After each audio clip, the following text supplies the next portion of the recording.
बुद्ध काल में राज्य और वर्ण समाज, भौतिक जीवन। उत्तरी भारत में, विशेषकर पूर्वी उत्तर प्रदेश और बिहार में लोगों का भौतिक जीवन कैसा था, इसका आभास पुरातात्विक साक्ष्य के साथ साथ पाली ग्रंथों और संस्कृत सूत्र साहित्य के संयुक्त आधार पर पाया जा सकता है।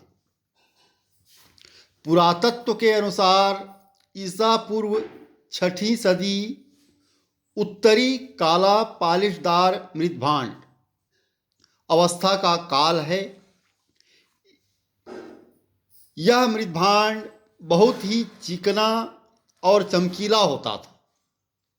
इसकी बनावट उत्कृष्ट कोटि की होती थी और संभवतः इसका उपयोग धनवान लोग भोजन पात्र के रूप में करते थे। इस मृदभांड के साथ आमतौर से लोहे के उपकरण भी पाए जाते हैं, विशेषकर शिल्प कर्म और कृषि कर्म में काम आने वाले उपकरण। इसी अवस्था में धातु मुद्रा का प्रचलन भी आरंभ हुआ। पकी ईंटों और पक्के कुओं का प्रयोग इस अवस्था के मध्य में अर्थात ईसा पूर्व 3री सदी में शुरू हुआ। उत्तरी काली पालिशदार मृदभांड उत्तर काला पालिशदार मृदभांड अवस्था में ही गंगा के मैदानों में नगरीकरण की शुरुआत हुई। यह भारत का द्वितीय नगरीकरण कहलाता है। हड़प्पाई नगर ईसा पूर्व 1800 के आसपास अंतिम रूप से अलक्षित हो गए। इसके बाद लगभग 1000 वर्षों तक भारत में कोई शहर नहीं पाया जाता है। फिर इनके प्रथम दर्शन ईसा पूर्व 6वीं सदी के आसपास मध्य गंगा के मैदान में होते हैं।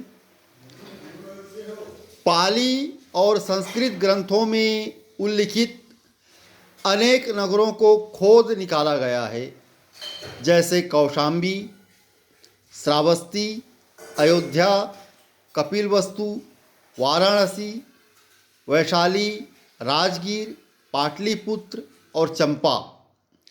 हर एक में उत्तर काला पालिशदार मृदभांड युग या उसकी मध्य अवस्था की बस्तियां और मिट्टी की संरचनाएं मिली हैं। पटना में लकड़ी के पैलिसेड लकड़कोट मिले हैं, जो मौर्य या मौर्य पूर्व काल के हो सकते हैं। इनमें कई नगर किलाबंद है।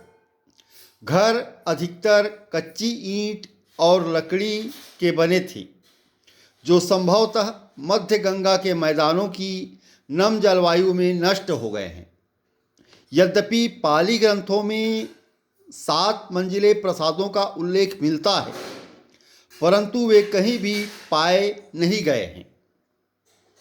अब तक जो संरचनाएं निकली हैं वे प्रभावकारी नहीं लगती, लेकिन अन्यान्य भौतिक अवशेषों के साथ साथ देखें तो वे संकेत देती हैं कि चित्रित धूसर मृदभांड बस्तियों की तुलना में इनकी आबादी में भारी वृद्धि हुई थी। अनेक नगर शासन के मुख्यालय थे, पर उनका मूल प्रयोजन जो भी रहा हो, अंततः वे बाजार बन गए और वहाँ शिल्पी और वणिक आकर बसते गए। कहीं कहीं तो शिल्पियों या कारीगरों की घनी आबादी हो गई। वैशाली के सद्दलपुत शहर में कुंभकारों की 500 दुकानें थीं। शिल्पी और वणिक दोनों अपने अपने प्रमुखों के नेतृत्व में श्रेणियां बनाकर संगठित थे।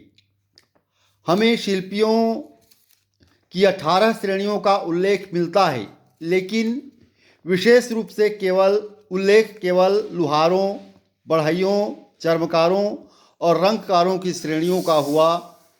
शिल्पी और वणिक दोनों नगरों में अपने अपने नियत भागों में रहते थे। जानते हैं कि वाराणसी में वेश्य या वणिक लोगों की भी बस्ती थी। इसी तरह हाथी दांत के शिल्पियों की गली है। इसी तरह श्रेणी व्यवस्था के उदयकरण के परिणाम स्वरूप शिल्पियों में विशेषीकरण आया। आमतौर से शिल्प या दस्तकारी वंशगत थी, जिसके फलस्वरूप बेटा अपने कुल का व्यवसाय अपने पिता से सीख लेता था। धन्यवाद।